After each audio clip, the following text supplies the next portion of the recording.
Monster Hunter, a series that's had my heart since Rise's PC release. Over the years, I've heard plenty of things from the internet about each entry in the series, mostly try and for, but when it comes to the second entry, the very little I hear is never good. I hear about difficulty, I hear about annoying mechanics. I know Frontier was built off of the bones of 2, so if that's anything to go off of, then maybe there's some truth to it. Either way, I'm way too curious for my own good, so grab an umbrella and brace yourself for rain. We're getting wet and wild with Monster Hunter Dose.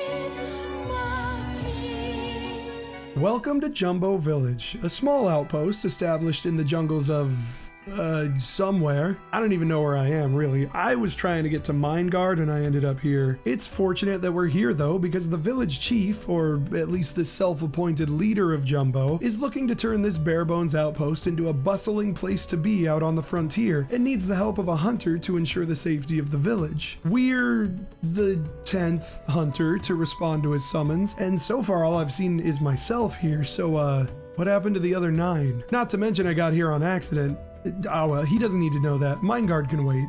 Probably. We've got the basic amenities every town needs. There's a feline trader who can supply us with some basic items, the forge granny who runs both the armory shop and the forge on the roof, which means she's got to move up and down floors depending on which service you need. I swear, she gets more exercise than I do. We have a house where we can sleep, access our item box, and order meals for buffs during a hunt. The dockmaster at the back of the village wants nothing more than to build a sick fucking riverboat that he can do cool boat captain stuff in. We'll be helping him out here and there. Finally, there's the tavern run by a lass who's a representative of the Hunters Guild. The tavern's where we get our quests and check the bounty board to see how much the guild's paying to handle certain monsters in the area. There's a couple things to Dose that set it apart from every other game in the series. The first is that time actually passes in-game. In the village, out on a hunt, time is passing. Day to night, back to day again. This will affect what monsters are active, whether you can get to certain sections of some maps, and even the items we're able to gather. Seasons also change when enough time passes. There's 3 of them: warm, cold, and breeding. The season affects what maps you can go to. For example, the desert's way too hot during warm season, so it's unsafe to do anything out there. It also affects the chance of gathering some items, and even changes the effects of ingredient combinations for your pre-hunt meals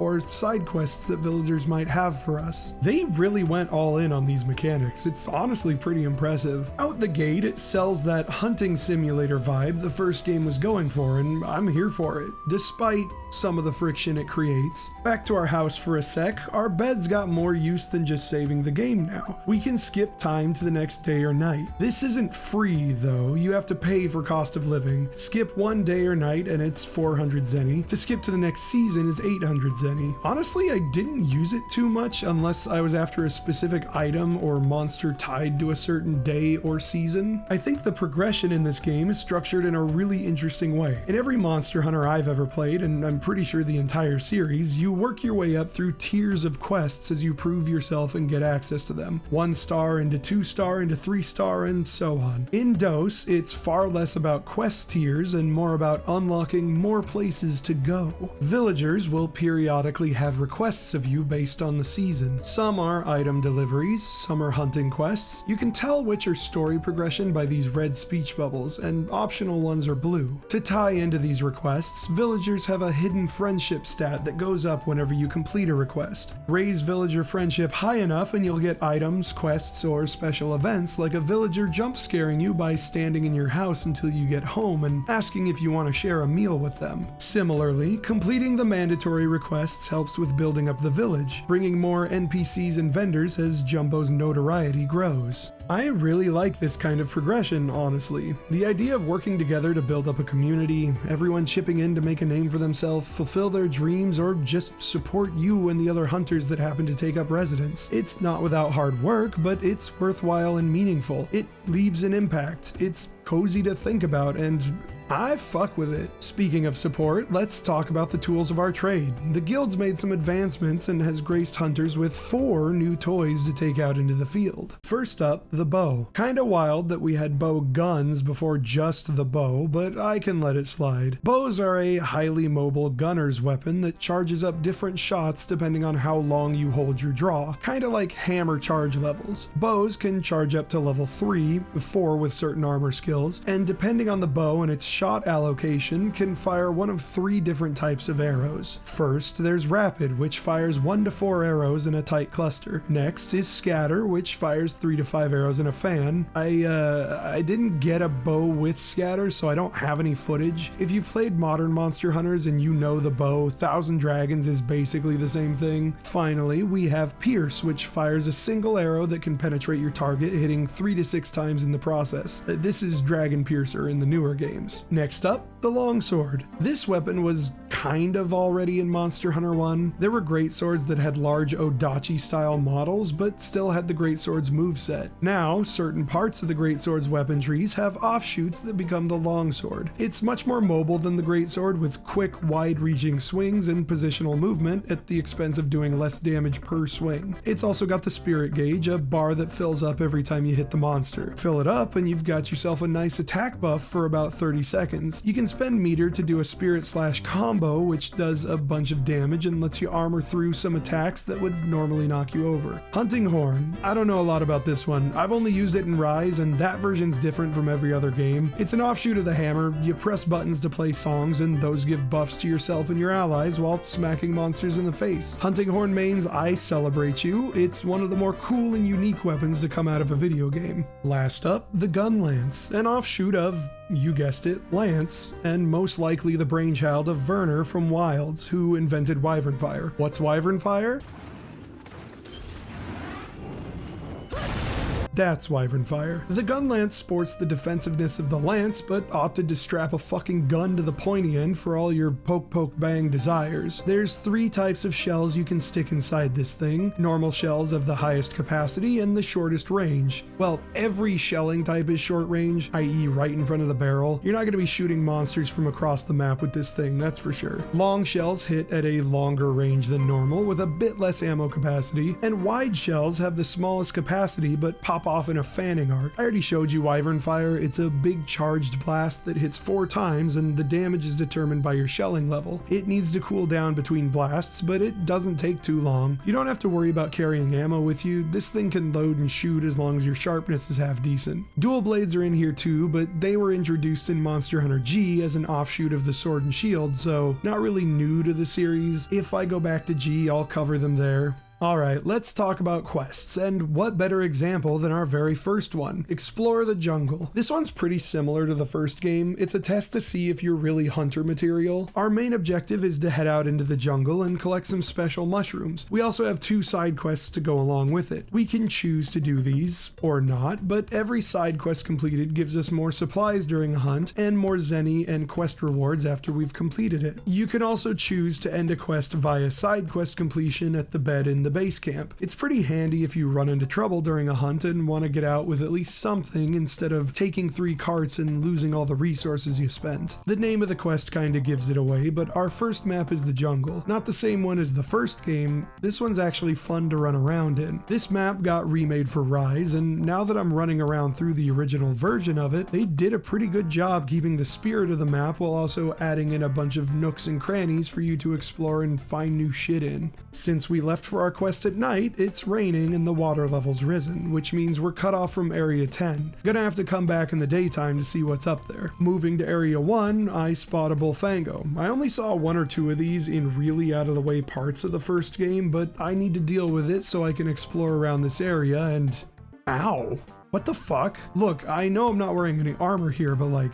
Holy shit, you'd think me slaying it would fix my worries, but then the Hornitar and Vespoid start crowding me while I'm trying to mine ore, and Jesus, look at all that health they're chipping away. Vespoid were annoying in the first game, but if you knew how to move around them, they wouldn't aggro on you. Here, they seem to be actively targeting me in an effort to be as annoying as possible. Unfortunately, this is going to be a constant and repeated pattern through the rest of my time with DOS. I don't know what the devs were thinking, but they made all of the smaller monsters faster, more aggressive, deal more damage. Like they were putting a supercharger on a Reliant Robin. Like, sure, you can do that, but why would you? After much harassment from every fucking inch of the jungle, I limp my way back to base camp and turn in the items. I ran out of healing items on this quest, by the way, the first quest in the game. I had to use the bed to rest and restore my health a couple times. The chief congratulates us on our return, lets us know that we don't have to promise to stick around yet, but if we're thinking about it, there's a few items he'd like us to gather so that he can trade them and fund some improvements to the village. We have the 5 blue mushrooms he's asking for, but we're short 1 Bullfango pelt, so we're gonna have to head back out there and get one. Grab myself a lance because I figured defending against the charging boar might be useful, and after a bit of inventory management and armoring up, headed right back out. Monster Hunter G changed how skills work, and that carried over into DOS. Instead of getting skills by wearing certain combinations of armors for set bonuses, armor now comes with a certain amount of points in whatever skill they have. On their own, these do nothing, but wear enough armor pieces with that skill to get 10 points and it activates. There's a few skills that have different tiers of effectiveness based on how many points you have. It's typically at 10, 15, and 20. Our chainmail set gives us 11 points in the health skill, which increases our HP by 10. If we had 15 points, our HP would go up by 20, and 30 HP for 20 points in the skill. Some skills can go negative too. Everything I just said about getting more HP also applies if you have minus 10, minus 15, and minus 20 points in the health skill. There's a lot of nuance to the system. It really encourages you to try your best to tweak your armor set to fit as many active skills as you can. This system will stick around up until Monster Hunter World, where they change things up again. Oh my god. It took way more effort than I'd like to think it should, but I got the pelt. Speaking of making things more difficult, potions are going to be a bit harder to craft now. Most of the maps have 2 sets of herbs, Sunrise and Sunset. Of these, only Sunrise can be combined with a blue mushroom to make a potion. That means whenever I'm out on a quest at night, I can't grab a few herbs to keep my supplies topped up because Sunrise herbs can only be gathered during the day.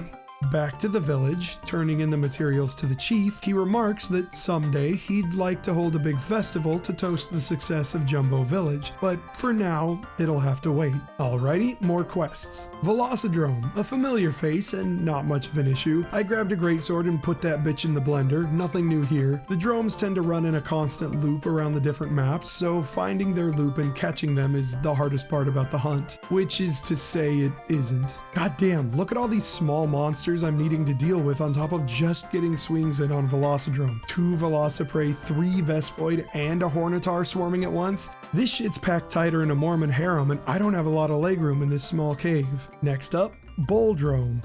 Remember the Bullfango I just got a pelt from? Imagine taking that thing, making it bigger, do way more damage, and have multiple hard-hitting, zero-frame startup attacks, and you get this fucking hog. I don't know who thought this thing was a good idea. It's such an absolute pain in the ass to fight. Don't stand away from it because it'll try to charge you. Don't stand too close because, you know, zero-frame startup charges. In fact, don't stand anywhere near it because it's got this bucking spin attack where the hitbox is active before the animation even comes out. The only way I didn't have a ton of trouble with this thing was by bringing a ranged weapon, so rest in peace Blade Master mains, I guess. I don't know what it is, but everything annoys the hell out of me about this monster. Not just the attacks, I'm talking about the design, animations, sound effects. Unfortunately, this isn't the last time I'll be seeing this big pig. It's got a bunch of materials I'll need for some weapons later. Hell, if you thought it was bad on its own, wait till you have to fight it in an area with 3 Bullfango charging you from off screen while a Vespoid does its very best to paralyze you. Upgraded my greatsword into a longsword, the Bone Katana Wolf, which has this slick Velocidrome pelt sheath. The Bone Katana line's most of what I end up hunting with. I had my eyes set on an upgrade in the tree using Rathian parts to add poison status damage later. Spent some time taking out a few extra Velocidrome and Boldrome to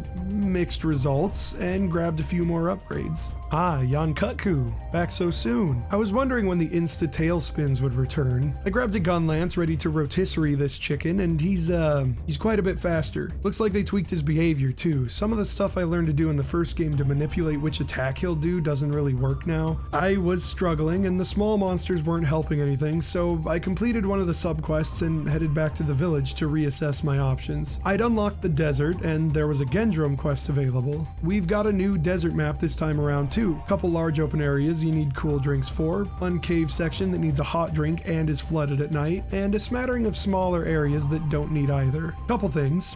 First, Gendrome got big in this game. Number two, holy fuck, it got ruthless. It's pretty cool that they did things to differentiate the drones from each other. I like it, but I can't help wondering if no one considered just how much damage they were letting these things do while also stringing together a bunch of quick attacks. Well, I mean, I had a bit of a struggle in the first game when I was playing it. Surely everything so far is just, it's tooth and nail against all of these small and medium monsters. Even later on when I had some better armor, the damage I was taking was a little ridiculous. I was talking to Lou about it just a bit after my first Boldrome hunt, and her response was, let's see if I can do this impression right. Welcome to Dose. It's like hell, but with seasons. I didn't understand the gravity of that statement at the time. I upgraded my gear a bit. Most of these pieces are the battle gear, and goodness me do I like them. I kinda miss these sorts of sets in the modern games. I really dig the idea around Monster Hunter's original pitch, where there'd be a much more fantasy spin on things. Monster Hunter as is absolutely fantasy, don't get me wrong. But these starting sets in the older games hit me like Lodos War, whereas there's a lot of armor later on that comes closer to looking like a WoW raid tier set for a hunter. Got Yankutku down? Not without difficulty. I'm doing my best to make the gun lance work, but I feel like I'm missing something. It's not very mobile, so dodging is difficult unless I'm dashing to one side or another after an attack, and guarding attacks has me in block stun for so long that I'm lucky to get an attack out and re-guarded before the monster swings on me again. If you're an old gen gun lance main, let me know what I'm doing wrong in the comments. Something else I need to bring up is the transition from exploration to combat in Dose. A monster's combat state is typically triggered when they see you, and your character will do this little flinching animation. Normally, it's not much of an issue, but in Dose, the flinch will happen a good bit after the monster's noticed you, and it's gotten me hit by perfectly avoidable attacks because I get animation locked and can't get out of the way. The chief needed some materials from the desert, which I went out and got. He's gonna use these to fund a renovation to the tavern, but it'll take a little bit. He suggests maybe taking on a Cephadrome while we wait, which I'm gonna have to. Part of getting urgent quests to show up in Dose involves hunting at least one of every type of monster in their home biome, so as much as I hate this sand-swallowing sardine, I gotta cram it into a can with the other Cephalos. This is about the time I tried out the bow, and I'm into it. I used to do archery as a kid with my dad. We never went hunting, but we shot at targets and stuff, went to events. I like a bow with interesting mechanics to it. I had to make some gunner armor, so I took a mix of the battle set and the Kutku set. I didn't talk too much about the difference between melee and ranged armor in the last video, so I'll cover it briefly here. In Monster Hunter, your weapon determines what I'll refer to as a class. Melee weapons fall under the Blade Master, and gunners use ranged weapons. As far as armor is concerned, Blade Masters can't wear gunner and vice versa. The main difference between them, aside from appearance, is their stats. Gunner armor usually has a lower physical defense, higher element resistance, and sometimes more skills than Blade Master gear. There's a few items here or there, usually helmets or belts, that can be worn interchangeably, but typically you need a set for each. This is more or less a long-winded way of me saying anytime I hunt Cephadrome or monsters like it, or even monsters like Boldrome, I'm bringing a fucking ranged weapon because God forbid I have to deal with this shit in melee again. Alright, urgent quest time. There's a trade route in the desert being blocked off by the appearance of a monster, and it's a new one. Say hello to Daimyo Hermitar. This crazy huge craboid's holding up our tavern renovation, and I won't be intimidated by it or the Monoblos skull it's using as a shell. I really like Daimyo Hermitar. Like, he's just a crab that shoots a water jet sometimes, really, but the implementation is neat. He uses his claws like big ol' slapping hands, but can also hide behind them to armor up and make attacks deflect off of him. I might have carded myself once when I got hit by my own arrows coming back at me. That Monoblos skull isn't just for show either. Stay behind him too long and he'll use it like a battering ram. And he'll burrow underground to mimic Monoblos's pegging attack. Very cool. The downside to this monster is the small Hermitar that are dotted around the various maps. You've seen them already in the video, and I'm going to shine a bit more light on them because they're a pretty good highlight for what I think is the main problem with why people don't look very fondly on Dose. The small Hermitar have all of the same claw swipes and shoves as Daimyo, but they can chain them together a lot quicker and sprint around like they've unlocked the Forbidden Hour through the 5th 5-hour energy. Combine that with the amount of damage they do, and dealing with one can leave you with less health than you'd like. 2, 3, I've seen up to 4 Hermitar in a zone at once, and couple them with a large monster trying to bear down on you, you're almost guaranteed a cart. This is my biggest issue with Dose, and it makes it so hard to enjoy hunting or gathering in an otherwise wonderful game. Jumbo Village is great. It's not my favorite village, but it's absolutely up there. Watching your efforts leading to the development of the village, bringing more people around, villagers stopping by your house to have food with you, it's a real connection point between the player and the game. The idea of building a community, people working together to uplift each other to make their home a better place. That part of Dose is the thing that I like best about the game. Unfortunately, the struggles don't end here. Blue Yonkutku, our first proper subspecies monster and first hunt out in the swamp. It's blue. If I didn't have the wiki on hand while I was playing, I wouldn't know what the difference between blue and regular is. So, Blue Yonkutku does 0.10% more damage when it's enraged.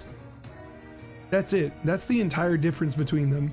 Later in the series, a subspecies monster tends to bring a little more to the table. Kongalala, I fucking hate this thing.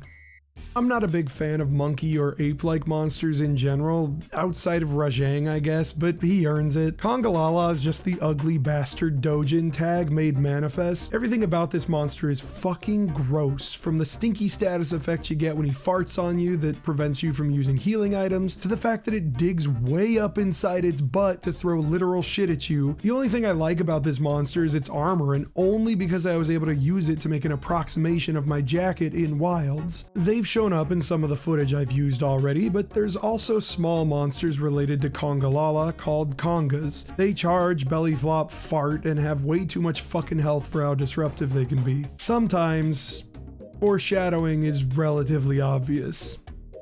One literal shithead down and I made a new bow, which is somehow just as repulsive. I don't know what this fluffy nodule is for, but I have piercing arrows now, I guess. Breeding season. Yeah, it is. We're back in the swamp and our target's my favorite of the Velocitrio, the Iodrome. Or at least it would be if these Kongas would leave me alone. Hate. Let me tell you how much I've come to hate you since I began to play. There are 528,000 miles of neurons and micrometer thin strands that fill my brain.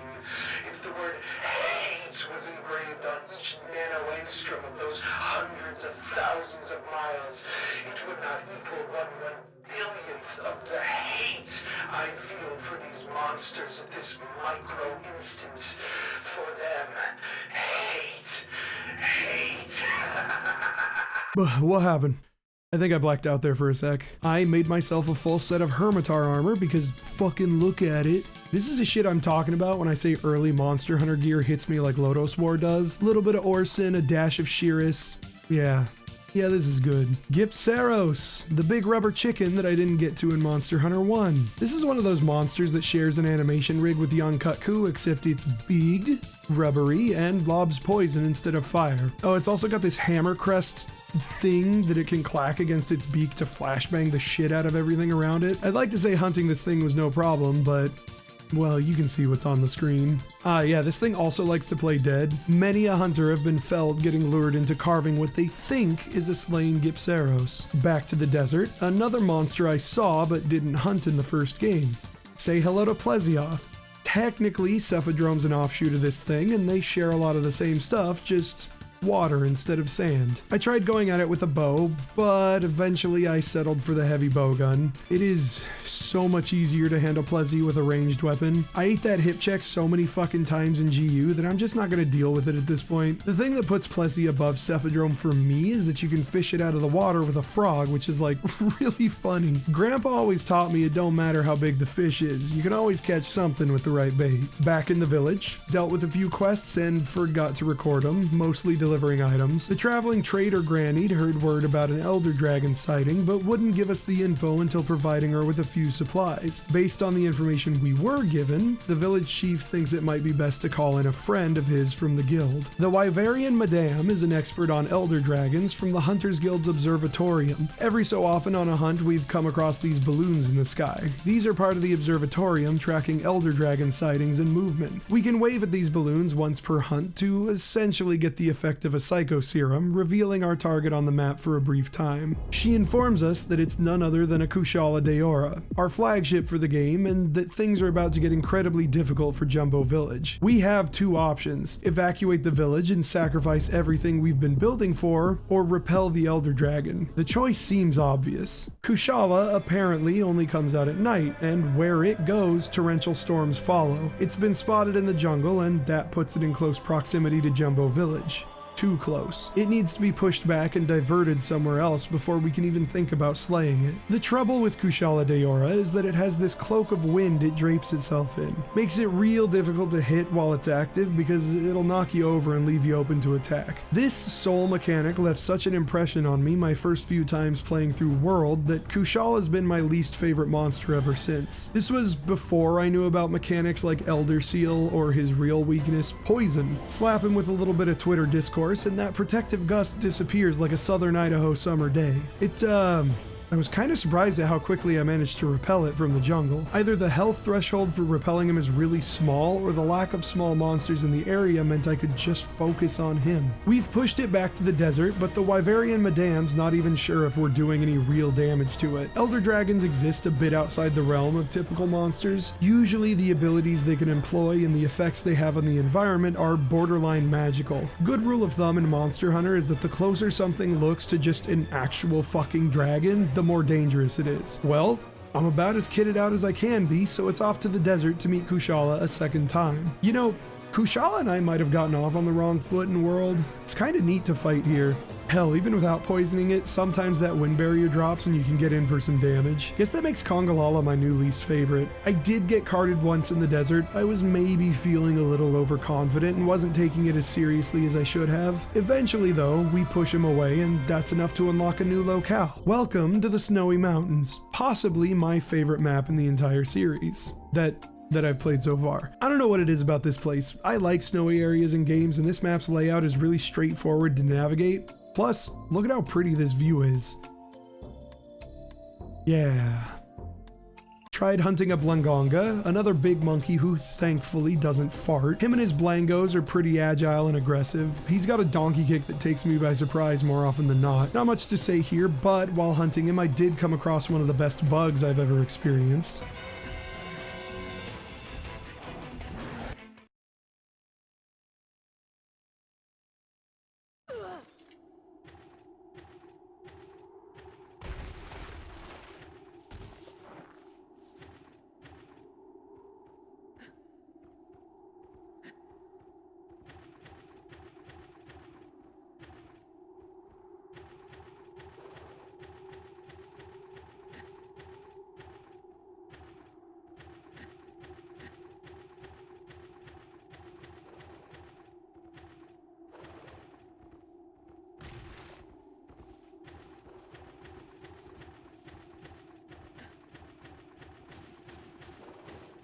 I posted that clip to Twitter and it kind of popped off. I even got the attention of the Japanese monster hunter community. My notification box was filled with hiragana and katakana for days. Shoutouts to my fellow hunters overseas. Rathian's shown up in the jungle, which means I can finally get that poison longsword I was after, which will ultimately make it easier to hunt Kushala.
I can hunt a Rathian. I know her better than her own husband, but after 5 failed hunt attempts because of straight bullshit, I sat there at 3 a.m. asking myself if it was worth pushing through the extreme frustration. I thought back to the time I'd put into the game so far, and as much as I love Jumbo Village and the characters in it, the actual hunting is aggravating. The large monsters are all just fine, they do what they're supposed to. The prevalence of small monsters, their hyper-aggression, and the frankly ridiculous amount of damage they do, I can't put properly into words the dread I'd feel walking into an area and seeing more than 2 Bullfango or Hermitar. Hell, there was a hunt I did in the swamp where an area had 8 Vespoid, and I'm sure you can imagine how that went. I love Monster Hunter Dose.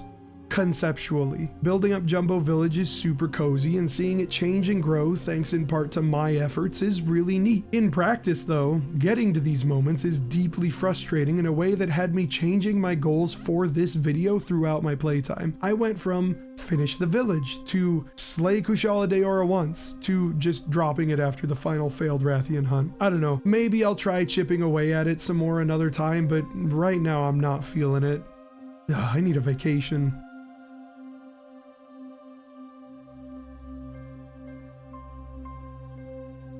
Hey, post-video Moxie here.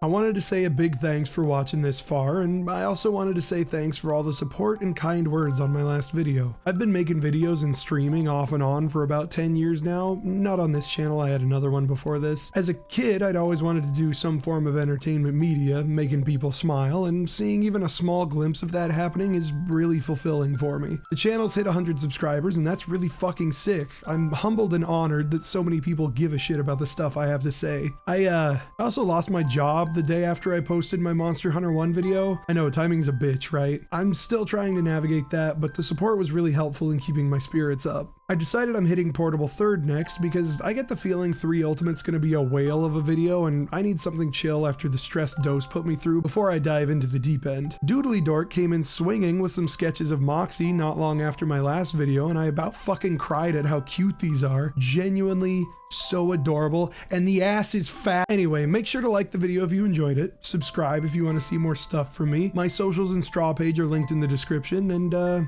I'll be back real soon.